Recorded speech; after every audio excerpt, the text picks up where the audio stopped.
Hello ನಮಸ್ಕಾರ ಎಲ್ರಿಗೂ welcome to Kavitha Siraju YouTube channel.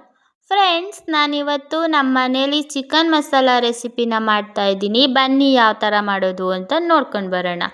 ಮೊದಲಿಗೆ ಒಲೆ ಹಚ್ಚಿ ಒಲೆ ಮೇಲೆ ಒಂದು ಪಾತ್ರೆ ಇಟ್ಟಿದ್ದೀನಿ. ಪಾತ್ರೆ ಕಾದ್ಮೇಲೆ ಸ್ವಲ್ಪ ಎಣ್ಣೆ ಹಾಕೊಳ್ತಿದ್ದೀನಿ. ಎಣ್ಣೆ ಕಾದ್ಮೇಲೆ ಕಟ್ ಮಾಡಿರೋಂಥ ಈರುಳ್ಳಿ, ಜಜ್ಜಿರೋ ಅಂಥ ಬೆಳ್ಳುಳ್ಳಿ ಮತ್ತು ಕಟ್ ಮಾಡಿರೋಂಥ ಹಸಿಮೆಣ್ಸಿನ್ಕಾಯಿನ ಸೇರಿಸ್ಕೊಂಡು ಚೆನ್ನಾಗಿ ಫ್ರೈ ಮಾಡ್ಕೊಳ್ತಾ ಇದ್ದೀನಿ. ಇದೆಲ್ಲ ಫ್ರೈ ಮಾಡಾದಮೇಲೆ ವಾಶ್ ಮಾಡಿರೋಂಥ ಚಿಕನ್ನು ಕೂಡ ಸೇರಿಸ್ಕೊಂಡು ಒಂದು ರೌಂಡು ಚೆನ್ನಾಗಿ ತಿರುಗಿಸ್ಕೊಳ್ತಾ ಇದ್ದೀನಿ. ಚೆನ್ನಾಗಿ ತಿರುಗಿಸಾದ್ಮೇಲೆ ಇದಕ್ಕೆ ಸ್ವಲ್ಪ ಅರಿಶಿನ, ರುಚಿಗೆ ತಕ್ಕಷ್ಟು ಉಪ್ಪು ಮತ್ತು ಕಟ್ ಮಾಡಿರೋ ಅಂಥ ಟೊಮೆಟೊ ಎಲ್ಲನೂ ಚೆನ್ನಾಗಿ ಮಿಕ್ಸ್ ಮಾಡಿ ಇದನ್ನು ಬೇಯೋಕೆ ಬಿಡ್ತಾ ಇದ್ದೀನಿ.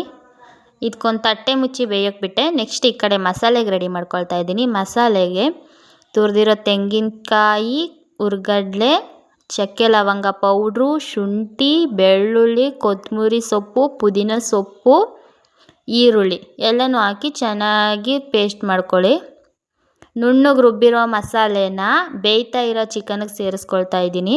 ಇದನ್ನೆಲ್ಲ ಚೆನ್ನಾಗಿ ಒಂದು ರೌಂಡ್ ಮಿಕ್ಸ್ ಮಾಡಿಬಿಟ್ಟು ನೆಕ್ಸ್ಟ್ ಇದಕ್ಕೆ ಯಾವುದಾದ್ರೂ ಸರಿ ಚಿಕನ್ ಮಸಾಲನ ಆ್ಯಡ್ ಮಾಡ್ಕೊಳ್ಳಿ. ನೀರು ಬೇಕು ಅಂದರೆ ಹಾಕೋಬೋದು, ಬೇಡ ಅಂದರೆ ಇಲ್ಲ. ಫ್ರೆಂಡ್ಸ್, ನಾನು ಸ್ವಲ್ಪ ನೀರನ್ನ ಹಾಕ್ಕೊಳ್ತಾ ಇದ್ದೀನಿ. ಜಾರಲ್ಲಿ ಮಸಾಲೆ ಇತ್ತಲ್ಲ, ಮಸಾಲೆ ತೊಳೆದು ಹಾಕ್ಕೊಳ್ತಾ ಇದ್ದೀನಿ. ನೆಕ್ಸ್ಟು ಇದು ಮುಕ್ಕಾಲು ಭಾಗ ಬೆಂದಿದೆ ಅಂತ ಗೊತ್ತಾದಮೇಲೆ ಇದಕ್ಕೆ ಸ್ವಲ್ಪ ಕಾಳು ಮೆಣಸನ್ನ ಕುಟ್ಟಿ ಪುಡಿ ಮಾಡಿ ಹಾಕ್ಕೊಳ್ತಾ ಇದ್ದೀನಿ. ಪುಡಿ ಮಾಡಿ ಹಾಕಾದ್ಮೇಲೆ 1-2 ನಿಮಿಷ ಚೆನ್ನಾಗಿ ಬೇಯಿಸ್ಕೊಳ್ಳಿ. ಚಿಕನ್ ಬೇಗ ಬೆಂದೋಗುತ್ತೆ ಫ್ರೆಂಡ್ಸ್.